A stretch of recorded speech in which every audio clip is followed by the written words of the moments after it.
வந்தே தத்குணலப்தயே. இனி கேள்வி பதில் படிப்போம். 2-3 கேள்வி. ஏன்னா எப்போனாலும் நம்மளுக்கு நிறுத்தலாம். பூஜா கவுன் ஹோத்தே ஹே, பூஜ்ய கவுன் ஹோத்தே ஹே. சோ யாரு பூஜைக்கு யோக்கியமானவர்கள்? सो இது संबंधमा पूजा का विषय में पूज्य, पूजा, पूजक, पूजा का फल, ये 4 बातें ज्ञातव्य है। उमा स्वामी श्रावकाचार्य में इन्हें इस प्रकार परिभाषित किया है. सो जिनेन्द्र भगवान पूजै, सो पूजै, பூஜைக்குரியவர், பூஜை பலன், இது மாதிரி பூஜை செய்பவர், இந்த 4 பத்தி உமாசாமி ஸ்ராவகாச்சாரத்தை சொல்லியிருக்கிறாங்க. पूजो जिनपति पूजा पुण्य हेतु हेतुर्जिना शरणा फलम स्वायुधया मुक्ति भव्यात्म पूजक स्मृति. सो जिनेन्द्र भगवान பூஜைக்குரியவர், பூஜை செய்வதற்கு யோகியமானவர் जिनेन्द्र भगवान. जिनदेवर की अच्छा करना पूजा कहलाती है. जिन பகவானை அர்ச்சனை செய்வது பூஜை என்று சொல்லப்படுகிறது. புண்ணியத்தின் ஜோகி புண்ணியக்கு காரணகை. சோ இது பலன் என்னவா இருக்குது? புண்ணியத்துக்கு காரணமா இருக்கிறது. संसारिक अभ्युदय की प्राप्ति और मुक्ति की प्राप्ति एक पूजा की फल है சொல்றாங்க. நம்மளுக்கு பலன் என்னன்னு கேட்டீங்கன்னா, இந்த உலகத்துல வரக்கூடிய அபியுதய சுகம்னா உலகியல் சுகத்துக்கும் முக்திக்கும் காரணமாக இருக்கிறது பூஜையினுடைய பலன். பவ்ய ஜீவ பூஜக் மானா கயா ஹை. சோ பவ்ய ஜீவன் பூஜை செய்பவராக இருக்கிறார். அதனால பூஜை செய்பவர் பவ்ய ஜீவன். பூஜைக்கு உரியவர் மோட்சம் அடைந்த ஜீவன். அது மோட்சம் பாத்தீங்கன்னா பாவ மோட்சம், திரவிய மோட்சம், ஸோ ரெண்டுமே இருக்குது. அதனால அவங்க பூஜைக்கு உரியவர். பூஜைன்றது பகவான் பண்ணக்கூடிய அர்ச்சனை. பலன் என்ன இருக்கிறது? இகலோக சுகம், பரலோக சுகம், மோட்ச சுகம், எல்லா சுகமும் காரணமாக இருக்கு. जो 67 चमर सहित है, 34 अधिशय से युक्त है, निरंतर प्राणी की इधा करने वाले हैं और कर्मशय की कारण है, ऐसे अरहंत देव वंदनीय और योग्य पूज्य है. ஸோ யார்கிட்ட யார் 64 சாமரை இருக்கிறது. அப்புறம் 34 அதிசயங்கள் இருக்கிறது. எப்பொழுதும் பிராணிகளுக்கு இதத்தை தரக்கூடியவராக இருக்கிறார். கர்மசயத்தைக்கு காரணமாக இருக்கிறார். அப்படிப்பட்ட அரகந்த தேவர் வந்தனைக்கு உரியவராக இருக்கிறார். जो संयमी से सहित तथा आरंभ और परिग्रह से विरत वही सुर असुर एवं मनुष्य की द्वारा लोक में वंदना करना योग्य पूज्य है. யார் சையமத்தோடு இருக்கிறார்களோ, ஆரம்பம் பரிகிரகம் இல்லாமல் இருக்கிறார்களோ, மனிதர், தேவர்கள், அப்புறம் எல்லாராலும் பூஜிக்கப்படுகிறாரோ, அவர் தான் யோகியமான பூஜைக்குரியவராக இருக்கிறார். अनंत ज्ञानम, अनंत दर्शनम, अनंत वीर्यम, अनंत सुख वडिव, अनंत चतुष्टय की धारक तथा परस सेव रहित आदि प्रधान निर्मल गुण है. उन्हें युक्ति அரகந்த பகவான் की पूज्य है. அதனால அரகந்த பகவானுக்கு நம்ம பூஜை பண்ணும்போது யார் பூஜையாக இருக்கிறார்கள்னு தெரிஞ்சுக்க வேண்டியது. ஸோ யார்கிட்ட நம்ம பக்தி செலுத்தணும்னா அரகந்த பகவான். ஸோ அவர்கிட்ட அனந்த ஞானம், தர்சனம், சுகம், வீரியம் முதலான குணம் இருக்கிறது. ஸோ அப்படிப்பட்டவரை பூஜை செய்யும் போதுதான் நம்மளுக்கு புண்ணிய பிராப்தி ஆகிறது. நான் புண்ணியத்தினாலதான் அந்த உலகமே இருக்கிறது. இந்த உலகமே நடக்கிறது எல்லாமே புண்ணியத்தினுடைய பலனா இருக்கிறது. புண்ணியம் இல்லாதவர்கள் இந்த உலகத்துல பாத்தீங்கன்னா துக்கம்தான் இருப்பாங்க. சரி, மோட்சம் போகிறது அதுக்கப்புறம் செகண்டரி. ஃபர்ஸ்ட் இந்த உலகத்துல நீங்க இருக்கிறதுக்கு, வாழறதுக்கு அத்தியாவசியமாக இருப்பது புண்ணியம். ஸோ அதனால அந்த புண்ணியம் கூட பாத்தீங்கன்னா பகவான் பக்தியினால்தான் வருது. நல்ல சிரேஷ்ட புண்ணியம். நீங்க பாத்தீங்கன்னா உடல் சரியில்லை, அப்புறம் பணம் கிடையாது, வியாதி, கஷ்டம், அதெல்லாம் வருது. ஏன் வருதுன்னா பாபத்தினால வருது. அதனால பாபத்தை செய்யறதுக்கு பதில் புண்ணியத்தை செய்யறது நல்லது. வெயில்ல நிக்கிறதுல நேரில் நிக்கிறது நல்லது தானே. ஸோ பஸ் வர வரைக்கும் வெயில்ல நிக்கிறது நல்லதா, நேரில் நிக்கிறது நல்லதா? ஸோ நேரில் நிக்கிறது நல்லது. அதனால எது வரைக்கும் மோட்சம் கிடைக்கலையோ அது வரைக்கும் வந்து உலகத்துல சுகமா இருக்கிறது நல்லது. அதனால சுகமான இருக்கிறதுக்கு என்ன பண்ணணும்? தர்மம் செய்யணும், புண்ணியம் செய்யணும், பக்தி பண்ணணும்.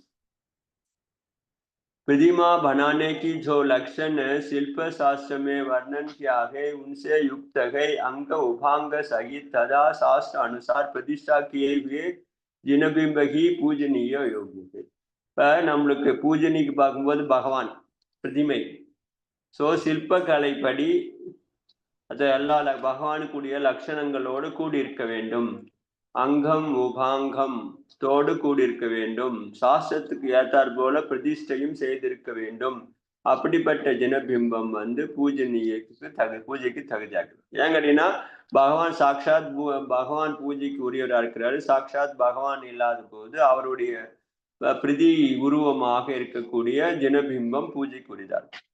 ஸோ ஜனபிம்பம் பூஜைக்குரியதா இருக்குன்னா ஸோ அதுல வந்து எல்லா பிரதிஷ்டை பண்ணி சாஸ்திரத்துக்கு ஏற்ற சில்ப சாஸ்திரத்துக்கு ஏற்ற மாதிரி அந்த உருவம் இருக்கணும். ஆகமத்துக்கு ஏற்றாற் போல பிரதிஷ்டையும் பண்ணியிருக்கணும். ஸோ ரெண்டும் இருக்கக்கூடிய பிம்பம் தான் பூஜைக்குரியதாக இருக்கிறது. ஸோ நம்ம பண்ண பூஜை நம்ம பூஜை பண்றோமே இதை பார்த்து மற்றவங்களை நிறைய பிம்பத்தை வச்சு பூஜை பண்ணலான்னு சொல்லிட்டு அவங்க இஷ்டத்துக்கும் ஒரு மூர்த்தி பண்ணி பூஜை பண்ண ஆரம்பிச்சிட்டாங்க. ஸோ அதனால மித்யாத்துவம் வந்துடுச்சு. அதனால மித்யாத்துவத்துக்கு காரணமாக மக்களை வந்து எல்லா பிம்பமும் சமம்னா நினைக்கிறாங்களா? அப்படி கிடையாது. ஸோ ஜினேந்திர பகவான் தான் பூஜைக்குரியவர்களை தவிர சம்சாரி ஜீவன் பூஜைக்குரிய கிடையாது. சம்சாரி ஜீவன்ல வந்து பார்க்கும்போது அவங்ககிட்ட அந்த பூஜைக்குரிய தன்மையும் கிடையாது, அவங்களுடைய பிரதிபிம்பத்திலையும் கிடையாது. அதனால பிரதிபிம்பம் அவங்க பண்றாங்கல்ல, இப்ப தேவி தேவதா இதெல்லாம் பண்றாங்கல்ல, ஸோ அவங்ககிட்ட அந்த மாதிரி அந்த ஆக்சுவலி அவங்ககிட்டயும் பகவான்கிட்டையும் கிடையாது, இதுங்கிட்டையும் கிடையாது, இந்த பிரதிபிங்கிட்டையும் கிடையாது. அதனால ரெண்டுமே பண்ணத்துக்கு லாய் கிடையாது, யோகியமும் கிடையாது அப்படின்னு புரிஞ்சுக்கணும். संयुक्तवादी 8 गुणों से युक्त सिद्ध भगवान दर्शनाचार्य पंचाचार्य से युक्त आचार्य द्वादशांग शास्त्र को जानने वाले उपाध्याय तथा अपनी आत्मा की प्राप्ति के लिए प्रयत्न करने वाले साधु ये सब पूजनीय योग्य है.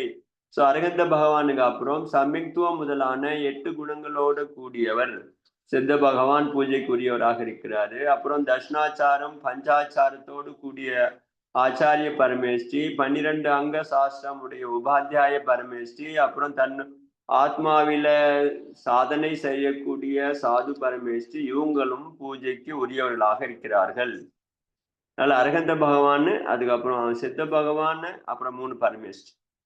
तीनों लोग के जानने वाले सर्वज्ञ भगवान से प्रकट हुआ तथा गणधरादि द्वारा कूंदा हुआ और वही पुस्तकादि में स्थापित किया हुआ है श्रुत वह भी भक्ति पूर्वक पूजनीय योग्य है. அதுக்கப்புறம் 3 உலகத்திலும் பகவானால் சொல்லப்பட்டு வெளிப்படுத்தப்பட்ட ஸ்ருதம் கணதரர் பரமேஸ்வரிகளால சேகரித்தப்பட்டது. அதுக்கப்புறம் இது நம்மளுக்கு திரவிய வடிவமாக வந்திருக்கக்கூடிய ஆகமம் கூட பாத்தீங்கன்னா பக்தி பூர்வமாக பூஜைக்கு தகுதியானது. जैसे उपयुक्त अरहंत सिद्ध आचार्य आदि धर्म पूजनीय है उसी तरह धर्म भी पूजनीय योग्य है. ஸோ இங்க என்ன சொல்றாரு, ஆத்மாவில பார்க்கும்போது அரகந்த சித்த ஆச்சாரிய பரமேஸ்வரிகள் எப்படி தர்மத்தை உடையவர்கள் பூஜைக்கு உரியவராக இருக்கிறாங்களோ அதே போலயே அவங்கள்ட்ட இருக்கக்கூடிய குணங்கள் கூட பூஜைக்கு உரியதா இருக்கு. ஸோ தச தர்மம் நம்ம பண்றோமே நாளைக்குல இருந்து, ஸோ நம்ம குணத்துக்கு பூஜை பண்ணுவோம்.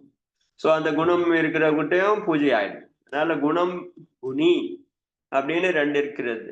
ஸோ குணியை பூஜை பண்ணலாம். குணினா குணத்தை உடையவர், அவரை பூஜை பண்ணும்போது குணத்தை பூஜை பண்ண மாதிரி ஆகுது. குணத்தை பூஜை பண்ணும் போதும் குணியை பூஜை பண்ண மாதிரி ஆகும். அதனால சமா முதலான தர்மங்கள் பூஜைக்கப்படுகிறது. தர்மம் இருக்கிறது, அது ஆத்மானுடைய ஒரு குணம் அல்லது ஒரு சுபாவம். அதனால நேரம் நம்ம ஆத்மாவை பண்ணாம ஆத்மாவுடைய குணத்தை பூஜிக்கிறோம், அதுவும் பூஜைக்கு உரியதா இருக்கிறது.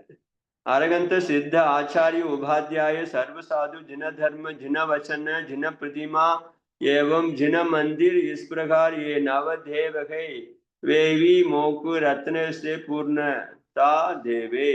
அதுக்கப்புறம் வேற யாரு பூஜைக்குரியவரா இருக்கிறாங்கன்னு பார்க்கும்போது 5 பரமேஸ்வரிகள் இல்லாம ஜின தர்மத்தையும் சொல்லியாச்சு, அதுக்கப்புறம் ஜின வசனம் சாஸ்திரமும் சொல்லியாச்சு, ஜின பிரதிமைகளும் சொல்லியாச்சு. அப்புறம் ஜினாலயம் கூட பூஜைக்கு உரியதா இருக்கு. ஆலயம் பாத்தீங்கன்னா பில்டிங் கட்டடம் தானே, அது கூட பூஜைக்குரியதா இருக்கிறதுன்னு. ஆமா, அது கூட பூஜைக்குரியதா இருக்கிறது. நவதேவதைகள்ல ஜின மந்திர் வந்துடுது, ஜினாலயம் கூட வருது. அகிருத்திம ஜின சைத்தியம், சைத்தியாலயம் சொல்றோமே. ஸோ அது மாதிரி இயற்கை ஜினாலயம், அதுக்கப்புறம் செயற்கை ஜினாலயம், இதெல்லாம் கூட ஜினாலயம் கூட பூஜைக்கு உரியதா இருக்கிறது, பக்தி செய்வதற்கு உரியதாக இருக்கிறது. ஆகம அனுசார் சேகி நவதேவதா பூஜை. அதனால ஆகமத்துக்கு ஏற்றாற் போலதான் பூஜை பண்ண வேண்டும். பூஜா கித்தனி பிரகார் கி ஹோத்தி ஹை, பூஜை எத்தனை விதமாக இருக்கிறது? பூஜை பார்க்கும்போது 2 விதமாக இருக்கிறது, 4 வகையாகவும் இருக்கிறது, 6 வகையாகவும் இருக்கிறது. சில இடத்துல சொல்லப்படுகிறது. அமிதகதி சாவகாச்சாரத்துல பகவதி ஆராதனையில பூஜை 2 வகையா இருக்கிறதுனா, திரவிய பூஜை, பாவ பூஜை. ஸோ திரவிய பூஜை இருக்கிறது, பாவ பூஜை இருக்கிறது. ஸோ 2 பூஜை இருக்கிறது. பூஜா द्विप्रकारकी திரவிய பூஜா, பாவ பூஜா சேத்திகை. ஸோ இந்த நம்ம பண்ணக்கூடிய பாவ பூஜை பாவத்தினால வருது, திரவியம் வச்சு பண்ணும்போது திரவிய பூஜை வருது. अरहंत आदि का उद्देश्य करके गंध पुष्प धूप अक्षत आदि अर्पित करना द्रव्य पूजा है. अरहंत भगवान के மையமா வச்சு ஜலம், கந்தம், அக்ஷதை, புஷ்பம் இப்படி நம்ம சமர்ப்பணம் பண்றது திரவிய பூஜை. तदा उनके आधार में खड़े होना, प्रदक्षिणा करना, प्रमाण आदि करना, रूप शारीरिक क्रिया और वचन से गुणों से स्तवन भी पूजा द्रव्य पूजा है. ஸோ திரவிய பூஜையில 8 திரவியம் வச்சு பூஜை பண்றதும் திரவிய பூஜை தான். அதோட 8 திரவியம் மட்டும் கிடையாது. நம்ம பகவானை சுற்றி வருவது, பிரதட்சணை செய்வது, வணங்குவது, இது உடலால கிரியை செய்வது, பேசுவது, அதாவது குணங்களை துதிக்கிறது, சவனை செய்வது, இதெல்லாம் கூட திரவிய பூஜையில வரும். ஸோ திரவிய பூஜையில வெறும் திரவியம் மட்டும்தான் இருக்கிறது அப்படின்னு கிடையாது. நம்ம உடம்பு ஒரு திரவியம் தான். இந்த திரவியத்தாலையும் நம்ம பூஜை பண்றோம். என்ன பண்றோம்? சுத்தி வர்றது, பகவானை சுத்தி வர்றது, கும்பிடுறது, சுத்தி சொல்றது, இதெல்லாம் கூட திரவிய பூஜையில தான் வந்துடுது. மனசே அநேக குணம் கோ ஸ்மரண் கர்னா பாவ பூஜா. அப்ப பாவ பூஜைனா என்ன பண்றது? மனசினால வரக்கூடியது, பண்ணக்கூடியது பாவ பூஜை. ஸோ மனம் இல்லாமல், மனசுல அதாவது இது பண்ணாம இதோட ஸ்துதி சொல்வது, உட்காந்து கும்பிடுறது, பஞ்சாங்க நமஸ்காரம், அதுக்கப்புறம் திரவியத்துல வச்சு பண்றது, பகவானை பிரதீட்சை பண்றது, பிரணாம் பண்றதுக்கு எல்லாமே கூட திரவிய பூஜையில வருது. பூஜா 4 பிரகார். இப்போ 2 பூஜை சொல்லியாச்சு. அப்புறம் 4 விதமான பூஜை என்ன இருக்குதுன்னா, சதாச்சன், சதுர்முக, கல்பத்ரும, ஆசானி.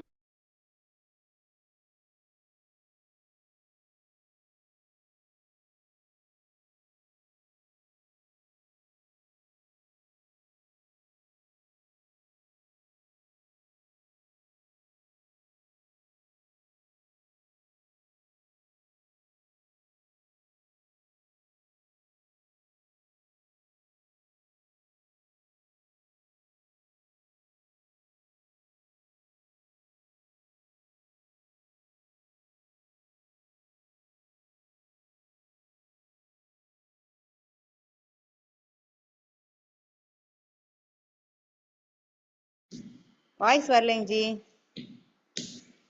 அங்க கனெக்டிங் வருது, இப்பதான் கனெக்டிங் இருக்குது. அவங்களது போயிடுச்சு, சுகந்தி ஆண்டிது. உங்களது சத்தம் அவங்க அதுதான் பக்கத்துல செட்டிங் இந்த போச்சு. அதனால இன்னொரு பாயிண்ட் ஸ்டாண்ட் பையா வச்சிருக்கிறேன். சரி சரி, சொல், படிங்க. No voice. எஸ், அபி வாய்ஸ் வரும். ஸோ முதல்ல சதாச்சித் நித்திய நியம பூஜை. அப்புறம் पूर्व की अरहंत देव प्रतिमा मंदिर का निर्माण करना तथा दान पात्र लिखकर ग्राम खेद आदि की दान देना நித்திய மக பூஜை காலாத்தி है. ஸோ நித்திய பூஜையில தினமும் நம்ம பண்ற பூஜையும் நித்திய பூஜை. அது இல்லாம நம்ம பக்தி பூர்வமாக இந்த பகவானுக்கு, ஜினாலயத்துக்கு நிர்மாணம் செய்வதற்கு உதவி செய்வது, நிர்மாணம் பண்ணுவது. தான பத்திரம் எழுதி கொடுப்பது, கோயிலுக்காக நிலம் கொடுப்பது, கிராமம் கொடுப்பது, அதுக்கப்புறம் வந்து அதுக்காக ஏற்பாடு செய்வது கூட பூஜையினுடைய ஒரு அங்கமாக இருக்கிறது. इसकी सिवाय अपनी शक्ति के अनुसार नित्य दान देते हुए महामुनियों की जो पूजा की जाती है उसे नित्यமாக समझना. அதே மாதிரி இது மட்டும் கிடையாது, நம்ம ஆகார தானம் கொடுக்கும்போது, தினமும் ஆகார தானம் கொடுக்கும்போது மகாமுனிகளுக்கு செய்கிறமே பூஜை, அது கூட நித்தியமாக பூஜைன்னு சொல்றாங்க. அந்த பூஜையில அடங்கிடுது. अப்புறம் महामुकुट बद्ध राजाओं के द्वारा महायज्ञ किया जाते हैं, वह चतुर्मुख पूजा जानना चाहिए. इसका नाम सर्वतोपत्र भी है. सर्वतोपत्र பூஜை அல்லது சதுர்முக பூஜை அப்படின்னு சொல்றாங்க. ஸோ அது என்னன்னு கேட்டீங்கன்னா, மகா பெரிய பெரிய ராஜாக்கள், முகுடபத்ர ராஜாக்கள், 32 ராஜா கோத்திரம் முகுடபத்ர ராஜா சொல்லுவாங்க. அப்புறம் 32 முகுடபத்ர ராஜாவுக்கு ராஜாவாகிறவர் மகா முகுடபத்ர ராஜா அப்படின்னு ஒரு கணக்கு இருக்குது. ஸோ அப்படிப்பட்ட ராஜாக்கள் வந்து செய்யக்கூடிய பெரிய பூஜைகள் சதுர்முக பூஜை, அதுக்கு பேர் சர்வதோபத்ர பூஜைன்னு சொல்றாங்க. अपुन चक्रवर्ती के द्वारा किमिचिक मुख मांगना दान देकर किया जाते हैं और जिसमें जगत की समस्त जीवों की आशाएं पूर्ण हो जाते हैं, वह कल्पत्रम नाम की यज्ञ कहलाते हैं. கல்பத்ரும பூஜை அப்படின்னு ஒன்று இருக்கிறது. கல்பம்மா என்ன, கல்பத்ருமம்னா என்னது, கல்பத்ருமனா ஸோ அது வந்து அந்த மரம் ஒன்று இருக்குது இல்லை, கல்பத்ருமம் மரம், அந்த மாதிரி அந்த பூஜைக்கு பேர் இருக்கு. ஏன்னு கேட்டீங்கன்னா, சக்கரவர்த்திகளால அந்த கல்பத்ரும பூஜை செய்யப்படுகிறது. ஸோ மக்களுக்கு என்ன, அந்த சக்கரவர்த்தி வந்து அந்த காலத்துல பூஜை செய்யும் போது அங்கு வரக்கூடிய பக்தர்கள் என்ன கேட்டாலும், அவங்க வாயில என்ன வந்தாலும் அதை கொடுத்துருவாராம். எதை ஒன்றாலும் கேளுங்க நீங்க, உங்களுக்கு என்ன பணம் வேணும், தனம் வேணும். ஆனா சக்கரவர்த்திக்கு என்ன கம்மியா இருக்குது, ஸோ எல்லா தானம் கொடுத்துட்டு ஸோ அவங்களுக்கு வந்து எல்லா மகிழ்ச்சியாக உட்கார வச்சு அதுக்கப்புறம் பூஜையை முடிச்சு போகும்போது அவங்களுடைய ஆசைகள் எல்லாத்தையும் பூர்த்தி பண்ற மாதிரி இருக்கிறதுனால இது கல்பத்ரும பூஜைன்னு சொல்றாங்க. நான்காவது வந்து ஆஸ்தானிக பூஜை. இது எல்லாருக்குமே தெரியும், ஜோ ரொம்ப பிரசித்தமாக இருக்கிறது. இது இல்லாமல் இந்திரத்வஜ மகாயஜ்ஞ பி ஹை, இந்திர கியா கர்த்தே ஹை, இந்திரத்வஜ பூஜைன்னு ஒன்று இருக்கிறது. அது இந்திரர்களால் செய்யப்படுகிறது. இது நம்ம மேலே படிச்சு பண்ணதெல்லாம் மனிதர்கள் பண்ணது. ராஜா நம்ம சாமானிய ஸ்தாவகன் பண்றது நித்திய பூஜை, சாமானியமா ஸ்தாவகமா இருக்கு. ஸோ கொஞ்சம் பெரிய ராஜா முகுடபத்ர ராஜா பண்றது சர்வபத்ர ராஜா, சக்கரவர்த்தி பண்றது கல்பத்ரும, அப்புறம் ஆஸ்தானிக பூஜை வந்து எல்லா மக்களாலும் தெரிஞ்சது. இது இல்லாமல் தேவர்கள் வந்து பண்ணக்கூடிய பூஜைகள் தான் இந்திரத்வஜ பூஜை. இப்ப இதுல பண்ண போறாங்களே, திண்டிவனத்துல பண்றாங்களே இந்திரத்வஜ பூஜைன்னு நினைக்கிறேன், आश-10 इनसे अतिरिक्त भली आदि नैवेद्य चढ़ाना, अभिषेक करना, 3 संध्या में उपासना करना तथा इनकी समान और भी पूजा के प्रकार है, पर वे इन्हें वेदों की अंतर्भूत. ஸோ இது மட்டும்தான் பூஜை கிடையாது. இது இல்லாமல் நம்ம நைவேத்தியம், கோயிலில் நைவேத்தியம் வைக்கிறாங்க, நைவேத்தியம் பண்றது, அபிஷேகம் பண்றது, 3 சந்தியா காலத்துல நம்ம போய் உபாசனா பண்ணுவாங்க, விளக்கேற்றுறது, ஸோ பக்தி பண்றது, மணி அடிக்கிறது. ஸோ இப்படிலாம் கூட பூஜையில எல்லாமே ஒரு பூஜையில வந்துடுது. அதனால சாயந்தரம் போயிட்டு இது எடுக்கிறாங்கல்ல, அஷ்டமங்கலம் எடுக்கிறது, அது கூட பூஜை தான். அஷ்டமங்கலம் எடுக்கிறாங்கல்ல, அது கூட பூஜையில வரும். ஏன்னா அது 3 சந்தியா காலத்துல இவங்க என்ன பண்ணிட்டாங்க, 3 சந்தியா காலத்துலையும் பூஜை பண்ணணும்னு நினைச்சுக்கிறாங்க. 6 பூஜை, 5 பூஜை, 3 பூஜை. பூஜையை வந்து காலையில பண்றது, மதியானம் பண்ணக்கூடியது பார்த்தீங்கன்னா இது மாதிரி அந்த நேரத்துக்கு ஏற்ற மாதிரி விளக்கு ஏற்றி வைக்கிறது. சில சமயத்துல வந்து வெறும் நைவேத்தியம் பண்ணுவாங்களா, ஸோ அது மாதிரி, அல்லது நைவேத்தியத்தை நம்ம பழம் அது மாதிரி இது அர்க்கியம் பண்றது, அது சாயந்தர நேரத்துல விளக்கு ஆரத்தி எல்லாமே பூஜையில வந்துடுது. निक्षेपों की अपेक्षा पूजा की भेद वसुनंदी श्रावकाचार्य में इसमें प्रकार कहा है. नाम स्थापना, द्रव्य, क्षेत्र, काल, भाव की अपेक्षा संक्षिप्त से प्रकार की पूजा जिनेन्द्र देवन ने कहा है. नामम, ஸ்தாபனம், திரவியம், கஷேத்திரம், காலம், பாவ நோக்கிலையும் 6 விதமாக பூஜைகள் இருக்கிறது. ஸோ பூஜைகள்ல இப்படியும் ஒரு நோக்கு இருக்கிறது. 2 வகை சொன்னாரு. 4 வகை சொன்னாரு. இப்ப 6 வகை. 6 வகைன்னா நாம பூஜை, ஸ்தாபன பூஜை, திரவிய பூஜை, கஷேத்திர பூஜை, கால பூஜை, பாவ பூஜை இப்படின்னு 6 வகை இருக்கு. अरिहंत की नाम उच्चारण करके विशुद्ध प्रदेश में जो पुण्य क्षेपण किए जाते हैं वह नाम पूजे कहलाते हैं. ஸோ நாம பூஜைன்னா அரகந்த பகவானுடைய பெயரை சொல்றது, விசுத்தமான பாவத்தோடு செல்வது, அதுக்கப்புறம் புஷ்பம் பண்றது. ஸோ நம்ம புஷ்பத்தை அங்க இது பண்ணுவோம், புஷ்பாஞ்சலி பண்றாங்கல்ல, ஸோ அது கூட பூஜை சொல்றாங்க. இப்ப நம்ம என்ன பண்றோம், 1008 திருநாமம் சொல்லி அர்ச்சனை பண்றாங்க. ஸோ அது என்ன ஆச்சு, அதுவும் பூஜை தான். வெறும் புஷ்பம் மஞ்சள் அரிசி போடுறீங்க, அது புஷ்பத்தினால பூஜை பண்றீங்க. ஆனா பகவானுடைய பெயர் சொல்லி சொல்லி நமகா நமகா நமகான்னு சொல்றாங்கல்ல, ஸோ நமகா நமகான்னு சொல்லி பண்றோமே, அது கூட பூஜையில வந்து. ஸோ இது இந்த பூஜைக்கு பேர் என்ன பண்றது, விசுத்தமான நாம பூஜைன்னு சொல்றாங்க. जिन भगवान ने सद्भाव स्थापना असद्भाव स्थापना एक दो प्रकार की स्थापना पूजा करते हैं.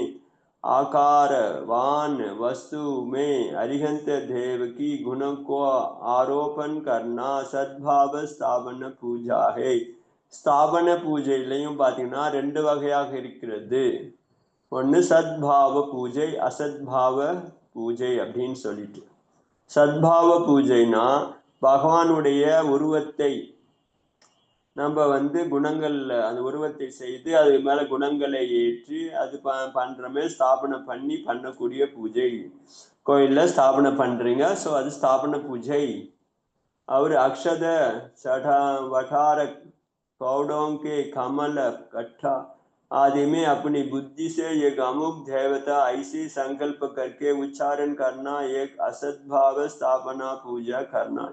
இப்போ இன்னொன்று என்னன்னு கேட்டிங்கன்னா, அசத்பாவம்னா அது மாதிரி அரகந்த பகவான் கிடையாது, இப்போ உடனே பண்ண வேண்டும். ஸோ பூஜை பண்ணுற பகவான் கிடையாதுன்னா என்ன பண்ணுறது, அக்ஷதை அது மாதிரி சில கமல கட்டா, ஸோ தாமரை கொட்டைகள் இருக்குல்ல, ஸோ அதெல்லாம் வச்சு இதை புத்தி பூர்வமாக இது அரகந்தரு, இது சித்தரு, இது ஆச்சாரியரு, இது உபாத்தியாயரு அப்படின்னு புஞ்சம் வைக்கிறோமே, என்ன பண்றோம், புஞ்சம் வச்சுட்டு சங்கல்பம் பண்ணிட்டு அப்புறம் பூஜை பண்ணலாம். இப்போ நம்ம வீட்டில் இருக்கிறோமே, ஸோ அதான் சொல்றாங்களே, வீட்டில் இருக்கும்போது பகவான் கிடையாது, நீங்க எங்கனாவது காட்டில் போயிட்டீங்க பகவான் கிடையாது, ஸோ தனி இருக்கிறீங்க பகவான் கிடையாது, அதனால பூஜை பண்ணாமல் இருக்கக்கூடாது. ஸோ என்ன சொல்றாங்க, அதுக்கு தான் புஞ்சம் வச்சுட்டு அது மாதிரி அரகந்த சித்த பஞ்ச பரமேஸ்வரிகளை அந்த அரிசி புஞ்சம் வச்சுட்டு அதுக்கப்புறம் பூஜை பண்ணுறது. பஞ்சபரமேஸ்வரிகள் பிம்பத்துக்கு பதில் இங்கே பஞ்சபரமேஸ்வரிகள் இருக்கிறாங்க நான் அப்படின்னு மனசுல சங்கல்பம் பண்ணிட்டு பண்றது. ஆனால் அப்படி பண்ணக்கூடிய பூஜை தான் இருந்து பண்ணிக்கிறாங்க. ஆனால் இன்னைக்கு என்ன பண்றது, புஞ்சம் வைக்கிறது, புஞ்சம் வச்சாலே போகிறோம் நம்ம, அதுக்கப்புறம் பூஜை ஒன்றும் கிடையாதுன்னு ஆயிட்டாங்க. புஞ்சம் வச்சுட்டு போயிடுறது. அரகந்த சித்த ஆச்சாரம் எதுக்காக ஸ்தாபனம் பண்ணி சொல்லணும், அப்படியே வச்சுட்டு கம்முன்னு கும்பிட்டு அப்படியே அப்படியே கொஞ்சம் அப்படி சுற்றிக்கிட்டு கும்பிட்டு போயின்னு இருக்கிறாங்க. ஆக்சுவலி புஞ்சம் வச்சுட்டு அதுக்கப்புறம் பூஜை பண்ணணும். என்ன பண்றீங்க, புஞ்சம் மூலமாக நீங்க ஸ்தாபனை பண்றீங்க, அதுக்கு பேர் அசத்பாவ ஸ்தாபனை பூஜை. ஸ்தாபனை பண்ணிட்டு அப்புறம் அப்படியே விட்டு வந்துடுவீங்களா என்ன, அதுக்கப்புறம் பூஜை ஒரு அர்க்கியமாவது கொடுக்கணும். இப்போ புஞ்சம் வச்சுட்டதுக்கு அப்புறம் அர்க்கியம் பண்ணுவாங்க, பூஜை பண்ணுவாங்க. நம்ம இடத்துல பார்த்து நிறைய இடத்துல நிறைய கோயில்ல பிம்பமே இருக்காது. அதனால இவங்க தெரிஞ்சதெல்லாம் பண்ணோம்னா பஞ்சபரமேஸ்வரி பஞ்சமேரு பூஜை, பஞ்சமேரு பண்ணுவாங்க, அதுக்கப்புறம் நந்தீஸ்வரம் கூட பண்ணுவாங்க. ஸோ எல்லாத்தையுமே புஞ்சமா வச்சு அதுக்கப்புறம் பூஜை பண்ணணும். நந்தீஸ்வர பிம்பம் இல்லை, அதனால என்ன பண்றது, நந்தீஸ்வரத்தை அதே மாதிரி ஸ்தாபனை பண்ணி அத்தனைக்கு ஜனாலயம் இருக்கிறது மாதிரி புஞ்சம் வச்சு அதுக்கப்புறம் பூஜை பண்ணுவாங்க நந்தீஸ்வர பகவானுக்கு ஆச்சு. இது எல்லாமே எதுன்னு கேட்குது, அசத்பாவம். அது இல்லை அங்க என்ன பண்றது, அதுக்காக பண்ணாம விட்டுற முடியுமா, அதனால அசத்பாவ ஸ்தாபனை பூஜை. இப்போ நிறைய பேருக்கு வீட்டில் இருக்கிறாங்கன்னு வச்சுக்கலாம், கோவிலுக்கு போக முடியல, ஸோ அப்போ என்ன பண்ணுறாங்க, புஞ்சம் வச்சு பூஜை பண்ணுவாங்க. ஏன்னா கேட்டால் வேறு வழி கிடையாது, ஆல்டர்னேட்டிவ் ஏதாவது ஒன்று தர்ம தியானம் பண்ணணும் நம்ம, அதுக்காக பண்ணுறோம். அதுக்காக இல்லைங்க எங்கள் கோயிலுக்கு கிடையாது நான் பூஜை பண்ண மாட்டேன் கிடையாது, சரி ஏதோ ஒன்று பண்ணுங்க, அது உபயோகம் சுகமாக இருக்கணும். அதனால அசத்பாவ ஸ்தாபனையும் நம்மளுக்கு இருக்கிறது சொன்னார். ஜலாதி திரவியசே प्रतिमादि द्रव्य को जो पूजा की जाती है उसे द्रव्य पूजा जानना चाहिए. ஜலம் கந்தம் முதலான திரவியத்தை கொண்டு பிரதிமைக்கு முன்னாடி உக்காந்துன்னு பண்ணக்கூடிய பூஜை திரவிய பூஜை. उस द्रव्य पूजा जानना, द्रव्य पूजा सचित असित और मिश्र के भेद से 3 प्रकार का है. ஸோ இது என்ன சொல்றாங்க, வசுநந்தி ஸ்தாவகாச்சாரத்தில் சொல்லியிருக்கிறாங்க. ஸோ என்ன சொல்லியிருக்கிறாங்க, திரவிய பூஜை வந்து சசித்த பூஜை, அச்சித்த பூஜை, மிஸ்ர பூஜை அப்படின்னு 3 வகையா இருக்குது. प्रत्यक्ष उपस्थित जिनेन्द्र भगवान गुरु आदि का यथा योग्य पूजा करना जो सचित पूजा है. सचित பூஜானா இப்ப யதா இருக்கிறாங்க, பிரத்யட்சமாக இருக்கக்கூடியவர்கள், சேத்தனமா இருக்கிறாங்க. பிரத்யட்சம் உபஸ்தமாக இருக்கக்கூடிய ஜினேந்திர பகவான், பகவான் சாட்சாத் சமோசம் இருக்கிறார், நம்மளுக்கு நல்லது பகவான் இருக்கிறாரு, நமக்கு நேரா இருக்கிறாரு, லைவா இருக்கிறாரு அவரு. அதுக்கப்புறம் குருவும் இருக்கிறாரு. ஸோ அங்க எதுக்கே இருக்கிறாரு. ஸோ அப்ப பண்ணக்கூடிய பூஜைக்கு பேர் சச்சித்த பூஜை.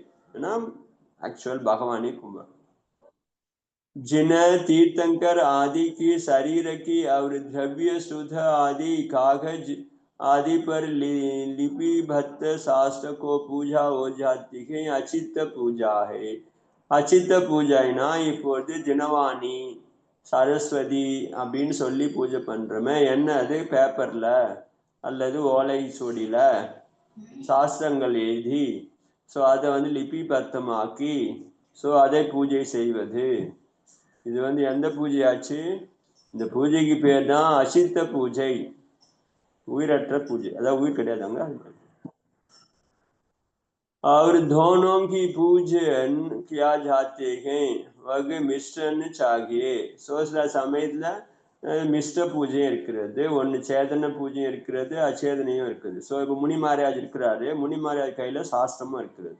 ஸோ ரெண்டுத்துக்குமே பூஜை உட்கார்ந்து இருக்கிறாரு, நீங்க பூஜை பண்றீங்க, அவர் படிச்சுங்கிறாரு, பூஜை பண்றீங்கன்னா இப்போ நீங்க என்ன பண்றீங்க, சசித்த பூஜையும் பண்றீங்க, மிஸ்ர பூஜையும் பண்றீங்க. ஏன்னா இங்க மிஸ்ர பூஜைன்னு பேரு, சசித்தம் பிளஸ் அசித்தம் ரெண்டுமே சேர்ந்துருக்குது. மகாராஜ் வந்து சசித்தம், ஸ்ருதம் வந்து அச்சித்தம். ஸோ ரெண்டுத்துக்கும் பண்ணக்கூடிய பூஜை மிஸ்ர பூஜைன்னு சொல்லியிருக்கிறாங்க சாவாச்சாரத்துல. जिन भगवान की जन्म कल्याणक भूमि, निष्क्रम कल्याणक भूमि, केवल ज्ञान उत्सव स्थान, तीर्थ चिन्ह स्थान, निषेधिका अर्थात निर्वाण भूमि में पूर्वक विधान से हो जाती है, क्षेत्र पूजा कहलाती है. क्षेत्र பூஜைன்னு ஒன்று இருக்கிறது. என்ன क्षेत्र பூஜைன்னு பார்க்கும்போது ஜென்ம கல்யாண பூமி, ஜென்ம கல்யாணத்துல பகவான் இங்க பிறந்தாரு, அவர் இங்க வந்து தபம் பண்ண இடம் இது வந்து கேவல ஞானம் பண்ண போன இடம் இது மாதிரி தீர்த்த ஸ்தானங்கள்ல போயிட்டு அங்க இருக்கக்கூடிய நிஷேதிகான்னு சொல்லுவாங்க சின்னங்கள். ஸோ அங்க இருக்குத அங்க பண்றாங்க. இப்போ சமேசகத்துக்கு போயிட்டு அங்க பண்றீங்க பூஜைனா சேத்திர பூஜை, அது சேத்திரத்துக்கு பண்ணக்கூடிய பூஜை. சமேசகர் பூஜை, சமேசகர விதானம், அப்புறம் வந்து ஊர்ஜந்தகிரி, ஸோ அது மாதிரி சேத்திரங்களுக்கு பண்ணக்கூடிய பூஜை சேத்திர பூஜை. அப்புறம் வந்து கால பூஜைன்னு ஒண்ணு இருக்கிறது.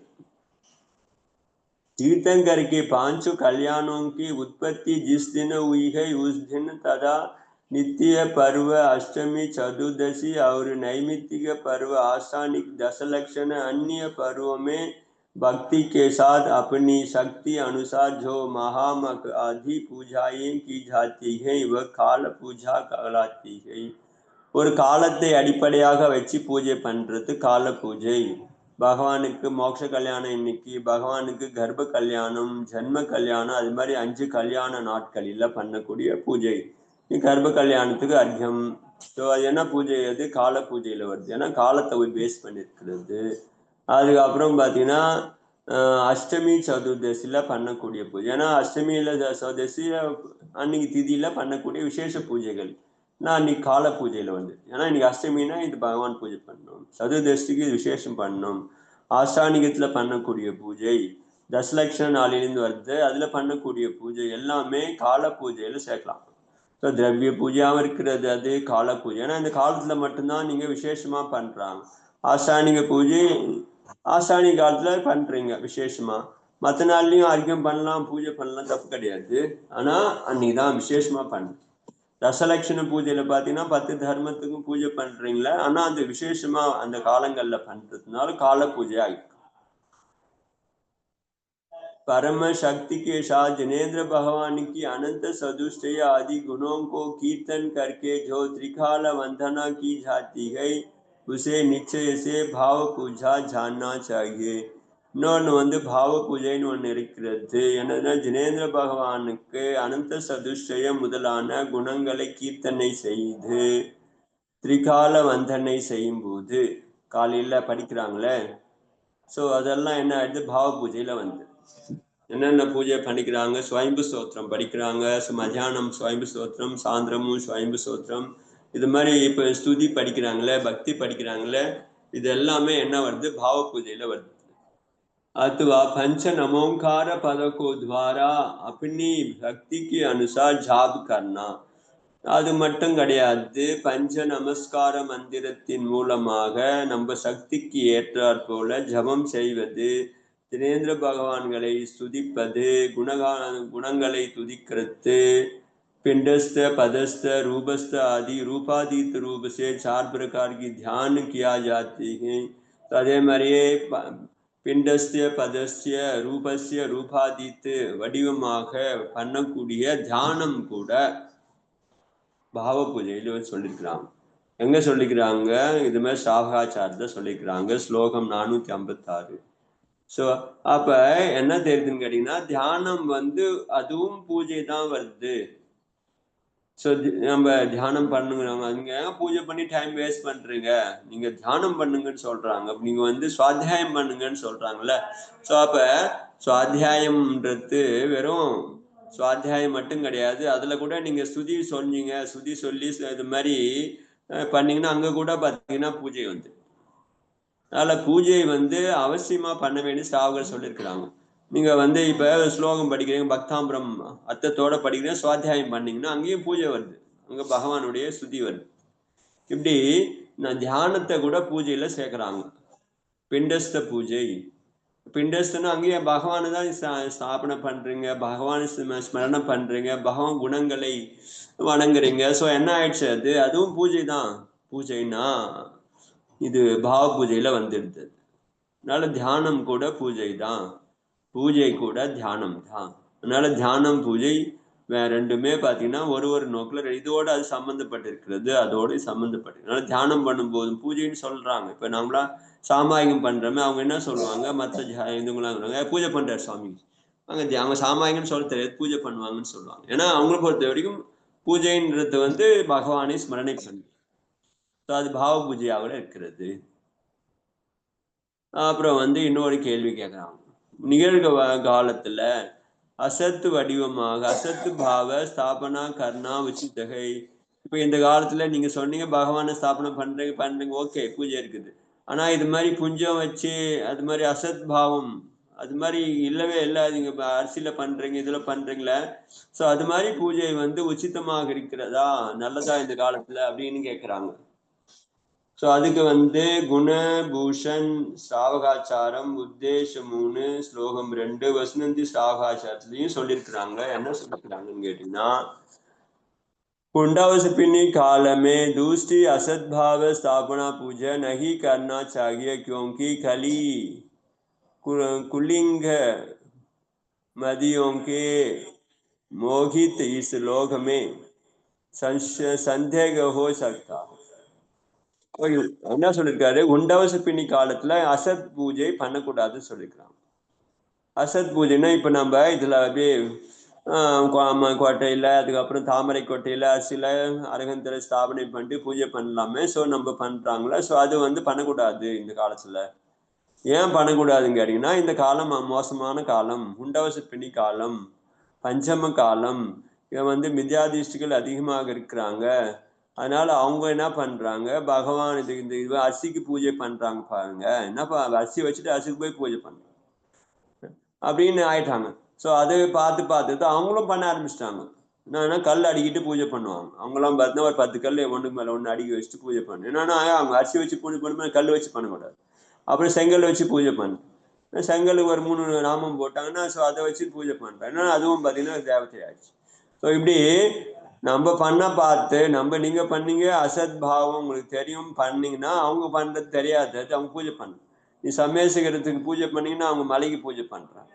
எந்த மலை, இந்த மலை கிடையாது, மலைக்கு ஒரு பூஜை, மலையும் பூஜை. நீங்க வந்து ஒரு இதுக்கு வந்து கல்பத்திரம பூஜை பண்ணி மலையில பகவான் அந்த சைத்தாலி இருக்கிறது நினைச்சுன்னு பண்ணீங்கன்னா அவங்க என்ன பண்ணாங்க, மரத்துக்கு பூஜை. ஏன் அப்படி ஆயிட்டாங்கன்னு கேட்டீங்கன்னா, உங்களை பார்த்த உடனே பண்ணுவாங்க. இது இப்படி பண்றாங்களே பார்த்து பண்றது. இங்க வந்து சூரியனை பார்த்து அங்கிற பகவானை பார்த்து வணங்கினாரு. இவங்க என்ன பண்றாங்க, சூரியனை வணங்கினாங்க. சக்கரவர்த்தியை சூரியனை வணங்குறாரு. ஏன் வந்தது? ஸோ மித்யாவாதிகள் நிறைய இருக்கிறாங்க. அதனால அவங்க பார்க்க உடனே அரிசி கூட பூஜைக்கு உரியதாகுது. அரிசியை கும்பலா வச்சிட்டோம்னா பூஜை ஆயிடுச்சு, அதான் கடவுள் ஆயிடுச்சு. அவங்க பண்றாங்க. இப்படி மக்கள் வந்து என்ன பண்ணுவாங்க, அந்த மித்யாத்துவம் பக்கம் போயிடுறாங்க. அதனாலதான் ஆச்சாரியர்கள் அது மாதிரி இப்ப அந்த காலத்து 4ஆம் காலத்து இருக்கலாம், ஆனா 5ஆம் காலத்து இது மாதிரி இந்த உண்டவ சிற்பனி காலத்துல மித்யாவாதி இருக்கிறதுனால இதெல்லாம் பண்ணக்கூடாது. அசத் வடிவமா இல்லைன்னா இப்ப கோயில்ல இல்ல தேவையே கிடையாதுங்க. ஒரு கல்லை வச்சுட்டு இவர் தாங்க அரகந்தான்னு சொல்லிட்டு நீங்க பூஜை பண்ணலாம், அது கூட செலவே கிடையாது. அப்படித்தானே பண்றாங்க. மரத்தடியில ஒரு செங்கல்ல வச்சு ஒரு 3 கோடு போட்டாங்கன்னா இவரு வந்து பிள்ளையாரு. சாணியில புடிச்சு வைக்கிறாங்க பிள்ளையாரு. சாணியில பிள்ளையார் பண்றாங்கல்ல, கும்பிட்றாங்க. நீங்க கணேஷ்னா களிமண்ணில் பண்ணி வைக்கிறது. ஸோ அது மாதிரி பண்ணும்போது அவங்க வந்து அது மாதிரி அததாகாரம் அது மாதிரி உருவம் கிடையாது, ஆனால் பண்ணிப்போம் வைக்கிறது. ஒரு 3 பிடிச்சி வைக்கிறது, சாணி பிடிச்சி வச்சுட்டு அது மேலே ஒரு அருகம்புல்லை வச்சுட்டு இது கணேஷ்ன்னு சொல்லிட்டு கும்பிட்றாங்களே. ஸோ எப்படி வந்தது? அது நம்ம கிட்ட தான் போச்சு. அது அதத்தா சுவாபனம். நீங்க அரிசி வச்சு அரகந்த சித்தன்னு சொன்னீங்க, அவங்க சாணி வச்சு சொன்னாங்க. अर्थात अज्ञानी जन समझे कि कमल पुष्पादि ही पूजा की योग्य है. நீங்க அதுல வந்து ஸ்தாபனை பண்ணீங்க, ஆனா அவங்க ஸ்தாபனை பண்ணது அவங்களுக்கு தெரியாது. அவங்க என்ன பண்றாங்க, அதுவே பூஜைக்கு உரியதாகிடுதுன்னு நினைச்சுப்பாங்க. அப்படி ஆயிடுச்சுன்னா அததாகாரம் வந்து பாத்தீங்கன்னா மித்யாத்துவத்துக்கு பிரச்சாரம் ஆகிட்டு பண்ணக்கூடாது சொல்லிக்கிறாங்க. ததாகாரம் தான் பண்ணணுமோ தவிர அததாகாரம் பண்ணக்கூடாது. पूजक अर्थात पूजा करने वाले कैसा होना चाहिए? பூஜை செய்பவர் எப்படி இருக்க வேண்டும்? நியாயசி ஆஜீவிகா சலானே வாலே ஹோ. ஸோ பூஜை பண்றதுக்கு யோகியதை கூட இருக்கிறது, யோகியதை இருக்கிறது, தகுதி இருக்கிறது. யாருக்கு? ஏன்னா தகுதி இருக்கிறவங்க தான் பூஜை பண்ண முடியும். பகவானுக்கு எல்லாம் பூஜை பண்ண முடியாது. நான் பூஜை பண்றதின் பலன் வந்து இவங்களுக்கு தான் கிடைக்கணும், எல்லாருக்கும் கிடைக்கக்கூடாது. ஸோ எல்லாருக்கும் கிடைச்சதுன்னா என்ன ஆகிடும், எல்லாத்தையுமே இப்போ பணத்தை கொண்டு போயிட்டு இப்போ பணம் கிடைக்குதுன்னா நல்லவனுக்கு போயிடுச்சுன்னா நல்ல காரியத்தை பயன்படும், கெட்டவனுக்கு போயிடுச்சுன்னா கெட்ட காரியத்தை தான் பயன்படும். அது மாதிரி மித்யாதிஷ்டிகளுக்கு போகுதுன்னு வச்சுக்கலாம் புண்ணியம், எங்கே போக மித்யாத்துவத்துக்கு தான் இன்னும் கொஞ்சம் அதிகமாக பண்ணுவாங்க. அதனால தான் சொல்லிக்கிறாங்க பவ்ய ஜீவன்களுக்கு. ஆனால் சமயக் திருஷ்டிங்க பண்ணக்கூடிய பூஜைக்கு தான் மகத்துவம் அதிகம். மித்யாதிஷ்டி பூஜைக்கெல்லாம் ஒன்றும் கிடையாது. ஏன்னா மித்யாதிஷ்டிக்கு புண்ணியம் கிடைச்சா கூட அவன் என்ன பண்ணுவான், ஸோ மித்யாத்துவத்தில் கொண்டு போய் செலவு பண்ணுவான். இன்னைக்கு கிடைச்சிருக்குது இல்லை, இம்சைக்கு காரணமா இருக்கு.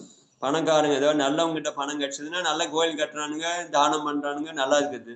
ஆனா அஞ்ஞானி கிட்ட கிடைச்ச பணம் என்ன ஆகுது, குடிக்கிறதுக்கு செலவு பண்றான், மாமிசம் சாப்பிட்றதுக்கு செலவு பண்றான், அதுக்கப்புறம் இம்சை பண்றதுக்கு, ஒருத்தர் கொலை பண்றதுக்கு, அப்புறம் வந்து சூதாடுறதுக்கு. ஸோ எல்லா தப்பு காரியத்துக்கும் ஏன் பண்றான்னு கேட்டீங்கன்னா பணத்தினால தான் பண்றான். இப்போ அவனுக்கு வந்து கிடைச்ச புண்ணியம் என்ன ஆச்சு, அவனை மேல துர்கதிக்கு போச்சு.